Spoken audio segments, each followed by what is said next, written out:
Hello everyone! Welcome to my vlog. Good morning!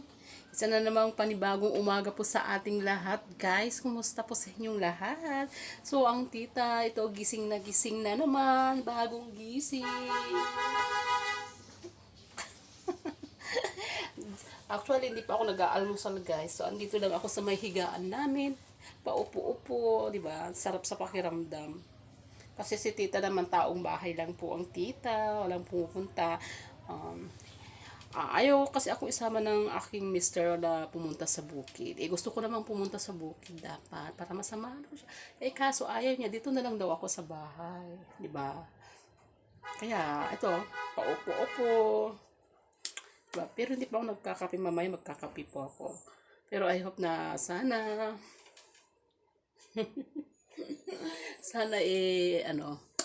ah, sana makapagkape na mamaya. Ano bang masarap almusalin ngayon? Hindi ko pa alam anong kakainin ko mamaya. Ayan, si tita. Ba kayo napansin kay tita?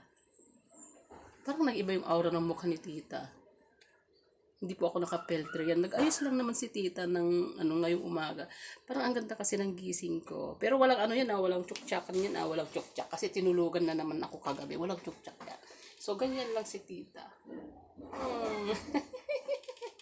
Masaya lang po ako, guys. Diba? Masaya lang po si tita talaga. Ayan. Nag-ayos lang naman ako, diba? Konting powder lang ng pulbo, yan. O, diba? Ang sarap magmaganda. Ang sarap magmaganda. Ang ingay ng mga aso sa labas, grabe. Ang sarap maging maganda. Kaya sabi nga nila, kahit nagkakaedad na tayo, mag-feeling tayo. Feeling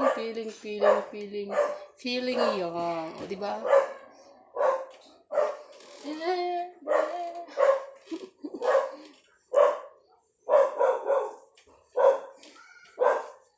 O, diba? Ingay ng aso talaga. Ang saya-saya ng buhay. Parang gusto kong maka ah maglakwat siya.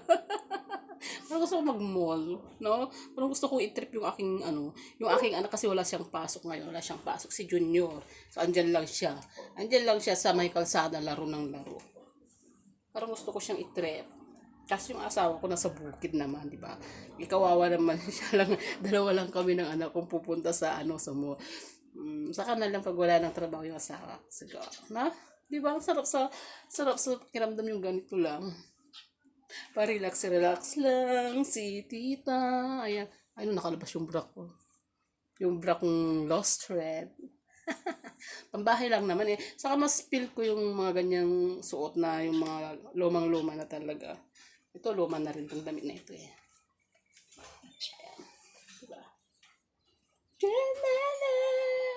Makapagkape na nga.